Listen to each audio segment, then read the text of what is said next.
पढ़ा है। अब कौन थे ये हनन्या सफीरा?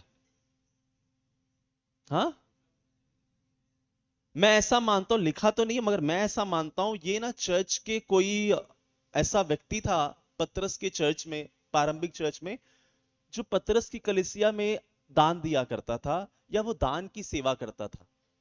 मैं ऐसा मानता हूं, लिखा कहीं भी नहीं है। मगर एक बार ऐसा हुआ, जब सब प्रेरितों के चरणों में जमीन बेच बेच के रख रहे थे, तो इनने सोचा कि आज इस बार हम भी ऐसा करेंगे, हम और भी अच्छा बोएंगे। मगर क्या करते हैं, जमीन बेचते हैं, कुछ हिस्सा अपने पास रखते हैं, कुछ पतरस के पास लेके जाते हैं, और उनने दिए दिया। तो अचानक से पतरस पूछ लेता है, कितने में बेची? कितने में? और उसके मुंह से झूठ निकल जाता है कि इतने में बेची। एक्चुअली पतरस सच सुनना चाहता था। अगर बोल देता मैंने आधे में बेची और आधा अपने पास रखा है, आधा लेके आऊं, तो कुछ होता क्या? मगर उस व्यक्ति ने पतरस से झूठ बोला। ध्यान सुनिए, अभी जो मैं बताने जा रहा हूं, अपने मेंटर से कभी झूठ नहीं बोलना चाहिए, अपने पास्टर से कभी झूठ नहीं बोलना चाहिए। मैं सच बता रहा हूं।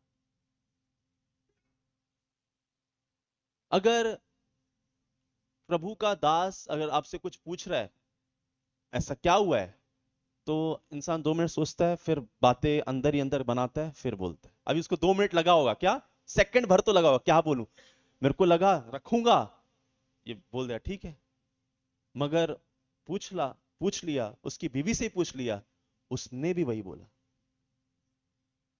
तो पतरस क्या कहता है, क्या तुमने एका किया है कि तुम परमेश्वर की आत्मा से झूठ बोलो? तुम्हारे हृदय को शैतान ने ऐसा क्यों बना दिया है कि तुम झूठ बोल रहे हो? और आप देखते हैं क्या होता है, वो तुरंत, एक्चुअली पतरस को पैसे पैसे नहीं चाहिए, पैसे बहुत आ रहे थे, बहुत लोग के थे, उनको सच्चे लोग चाहिए थे। अगर तुम मेरे साथ काम कर रहे हो, मेरे साथ किसी भी सेवकाई में हो, तो मुझसे सच बोलो। बोलिए अपने पड़ोसी को, सच बोल लेना है, सच बोलना है।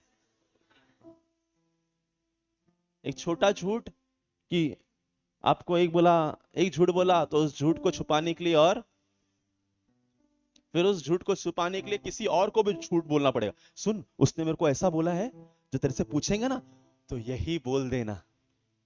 मतलब मैं तो झूठा था ही, उसको ही बता दिया। ये समझ पा रहे? हालेलुया। सच बोलना चालू करें, क्योंकि मैं एक चीज बताता हूं, आप अगर किसी प्रभु के सामने झूठ बोलते हैं ना, तो वो झूठ आपके लिए सच बनते जाता है। वो झूठ सच बनते जाता है। साधु सुंदर सिंह से कोई भीख मांगने आया, उसने कहा मुझे भीख दे। और भीख क्या दे, कि मेरा भाई वहां मरा हुआ है, उसको मुझे दफनाना है, उसके लिए पैसे चाहिए। ध्यान सुनिए मैं क्या कह रहा हूं। साधु सुंदर सिंह के पास एक व्यक्ति भीख मांगने आया, क्या बोलकर, कि मेरा भाई मरा हुआ है और मुझे कुछ दे कि मैं उसको दफनाऊं। तो साधु सुंदर सिंह बोलते हैं, मैं चल चल चल के प्रभु का प्रचार, एक मेरे पास ये क्या है, कपड़ा है, मैं उसको दफनाने के लिए क्या कर, उसके मुंह पे डाल दे। तो साधु सुंदर सिंह कपड़ा देते हैं, उसके मुंह पे डाल देते हैं। तो साधु सुंदर सिंह आज आगे चले जाते हैं। तो वो व्यक्ति बोलता है, उठ, चल चल चल, कुछ मिला नहीं हमको, यार आदमी था, कुछ दिया ही नहीं। उठाता है उसको, उठ उठ।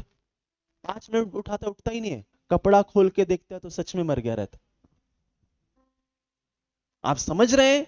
अगर कोई प्रभु का दास जो अनॉइंटेड है, उसके सामने झूठ जो आप बोल रहे हैं, वो झूठ झूठ नहीं, वो सच बन जाएगा।